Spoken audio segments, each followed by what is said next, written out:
What's up guys, it's Hathor here with another video, and today's video is going to be the poor man's Hathor in Summoner's War. So poor man's basically means a monster that isn't as good but is very similar and can be used kind of in the same way. It also has to be easier to obtain than the real monster. Therefore it's easier to get and it's not as good, but it can kind of serve the same purpose. So here's the order of value chart, or kind of the tier list. So tier 1 is LD Nat 5s, as you can see. Tier 2 is regular Nat 5s or LD Nat 4s, so those guys are on the same level. Tier 3 is regular Nat 4s and LD Nat 3s, and Tier 4 is regular Nat 3s and LD Nat 2s. So Hathor, the Wind Desert Queen, is a Tier 2 monster, so therefore the poor man's version must be either Tier 3 or Tier 4.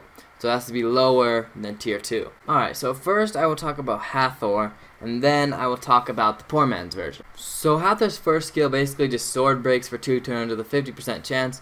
Max skill, this will go up to an 80% chance to put that sword break on. Second skill, attacks an enemy. This has a 75% chance to remove all buffs and sleeps the enemy for 1 turn. If you max skill this skill, it will go up to a 100% chance to strip all buffs, and it'll go down to a 3-turn cooldown. Now the third skill, decrease the attack bar of all enemies by 75% each, and puts them to sleep for 2 turns. If you max skill this skill, it'll go down a 5-turn cooldown, which is really good because it's almost a full attack bar decrease, as well as puts them to sleep for 2 turns. She also has this leader skill of resistance by 41%. So Hathor can be useful in a few different areas of this game. First of all, she's great in RTA, especially if you bring kind of a sleep team around her. You can just keep them sleeping almost the whole time until they're all dead. So she's great for controlling them, keeping them asleep, pushing their attack bar back. So she's good in RTA. Another thing she's really good in is TOA. Again, if you bring her with a sleep team, you can keep the enemies slept for a long time. Also in TOA hard, you can bring her with kind of a dot team, because if you bring harmless daughters like Hemos and stuff, it shouldn't wake them up and you can keep them slept. And you can put dots on them and stuff to kill them. So Hathor's just a really good monster, and she synergizes with some monsters really well. You just have to bring her with the right team. Now the way to build Hathor would probably just to put a lot of speed on her, and then of course max accuracy. So depending on what you're using her on, it'll change. So if you're using her in TOA, you need like 45 accuracy. If you're using her in RTA, you need more like 85, because monsters might have resistance. So anyways, you need a lot of accuracy, a lot of speed, so she'll get a lot of turns, and you can keep sleeping enemies. After that, I would recommend going for a HP or defense kind of build. Just keep her alive, kind of a support build.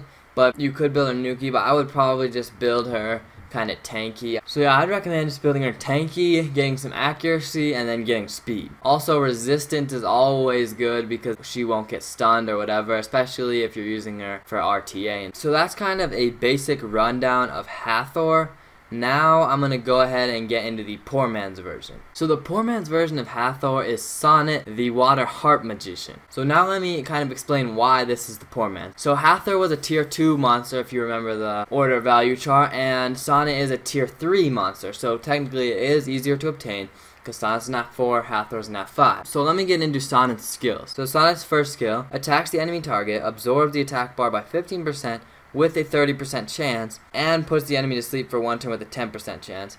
Damage increases according to your attack speed. If you max skill her, the harmful effect rate will go up by 20%. Her second skill puts all enemies to sleep for 1 turn, and inflicts continuous damage for 2 turns with a 50% chance each. Now this will go up to a 75% chance, and it'll go down to a 3-turn cooldown. So that's already a pretty good skill. And then the third skill, attacks all enemies, sleeps them for 1 turn, and creates a shield that's equivalent to 30% of the damage on all allies for 2 turns.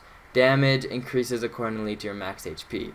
So it sleeps all enemies and gives a shield to all your teammates worth 30% of the damage. If you max skill Sonnet, this will go to a 4-turn cooldown, which is very, very good. So basically Sonnet and Hathor are both just kind of sleep monsters. First skill here will take attack bar and sleep. Second skill here will put all enemies to sleep and dots on all of them. Third skill, put all of them to sleep and a shield on you and all your teammates. Now remember, Hathor put sword break.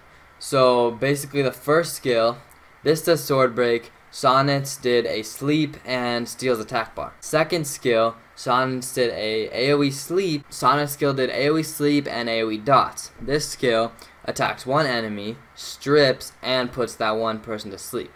Now the third skills are really similar. This one sleeps for 2 turns and pushes the attack bar all the way back basically. And then Sonnet's skill, AoE did sleep for 1 turn and put a shield on you. So if you put them two together, it's also very good because they'll both be sleeping. The enemies should stay asleep a lot. Because right when this 2-turn sleep ends, then you could sleep them with Sonnet. So they're really similar because they're both sleep monsters. They both have a few different sleep skills. Sonnet is also a poor man's version of Hathor because they can be used in the same way. You can use her in a TOA sleep team, as long as you bring her with other monsters that work good in the sleep team or other harmless daughters or whatever, because she also does these dots, so that helps too in a TOA sleep team, and she can also be used in RTA in the same way Hathor can be used.